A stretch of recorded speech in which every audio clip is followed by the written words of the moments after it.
నాకు ఎవరైనా అడిగినప్పుడు ఎంతమంది అన్నప్పుడు ముగ్గురు అమ్మాయిలు అని అనుకో, చాలా మంది ఒకప్పుడు ఉండేదంట ఆడపిల్ల అంటే తక్కువ చేసి మాట్లాడడం, అయ్యో ముగ్గురు బిడ్డలా అని, కొడుకులు లేరా అని అడుగుతుంటారు. కానీ ఇప్పుడు ఇట్లా లేదు. చాలా మంది నాకు స్ఫూర్తినిచ్చే విధంగా మాట్లాడతారు. నీకేంటి ముగ్గురు లక్ష్మి, పార్వతి, సరస్వతి, ముగ్గురు త్రిమూర్తులు అమ్మవార్లు మీ ఇంట్లో ఉన్నారు, నీకేంటని. నిజం, ఎగ్జాక్ట్లీ. ఆడపిల్ల పుట్టిన ఏ తండ్రి కూడా అదృష్టవంతుడే 100%. ఇంట్లో ఆడపిల్ల ఉందంటే మనం మా తెలంగాణ వరకు అయితే మేము లక్ష్మిగానే భావిస్తాం. మేము ఆడపిల్ల కాలు మొక్తాం, ఎందుకంటే లక్ష్మీ స్వరూపంగా.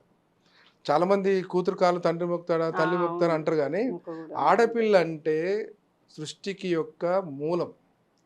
ఆడపిల్ల అంటేనే సృష్టి, సృష్టి అంటేనే ప్రథమం అండి. దానికి మించిన గొప్పది ఏం లేదు. తప్పే ఉంది ఆడపిల్ల కాలు మొక్తే? లక్ష్మీ స్వరూపం ఆడపిల్ల అంటే. కాలు మొక్కు తప్పే ఏంటి? మనం దేవునికి వెళ్ళి బయట వాళ్ళ కాలు మొక్కొస్తలేమా? దేవుని కాళ్ళు మొక్తలేమా?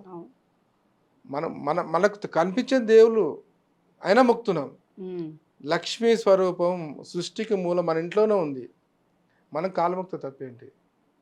కాబట్టి మా పిల్లలతో నేను హ్యాపీగా ఉంటాను. వాళ్ళు కూడా చాలా చనువుగా ఉంటారు. నేను ఒక ఫ్రెండ్లీగా ఉంటాను, ఫ్రెండ్గా ఉంటాను, తండ్రిగా ఉంటాను, అన్నగా ఉంటాను, క్లాస్మేట్గా ఉంటాను. వాళ్ళతోని వాళ్ళకి ఏది కావాలన్నా తెచ్చి పెడతాను. నా పిల్లలకు వేరే ఫ్రెండ్స్తో వెళ్ళడం కానీ ఎలాంటి లేదు. ఏది కావాలన్నా నాతోనే షేర్ చేసుకుంటాను. డాడీ నాకు ఇది కావాలంటే వెంబడే తీసుకెళ్ళిపోతాను. వాళ్ళకి ఏమైనా కావాలంటే నేను ఎప్పుడు ఆక్షేపించలేదు, ఎందుకని అడుగుతాను. ఎందుకంటే వాళ్ళ అవసరం ఉంటేనే అడుగుతారు, అవసరం లేని ఏది అడగరు. వాళ్ళకు కూడా తెలుసు మేము ముగ్గురం ఉన్నాము, మా నాన్న మా అమ్మ కష్టపడుతున్నారు, ఆ విలువ తెలుసు.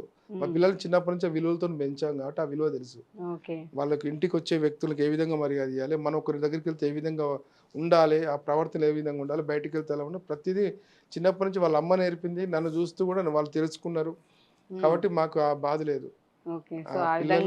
ముగ్గురు లక్ష్ములతో ఫ్యామిలీ లైఫ్ అనేది చాలా హ్యాపీ. ఎన్ని బాధలున్నా బయటకు వెళ్ళి ఎంత కష్టపడ్డా ఆ రోజు సాయంత్రం ఇంటికి పోయిన తర్వాత ఒక మనశ్శాంతి, రిలాక్సేషన్ ఉంటుంది. వాళ్ళని చూడగానే వాళ్ళతో ఉన్నంతసేపు అవన్నీ మర్చిపోతాం మనం.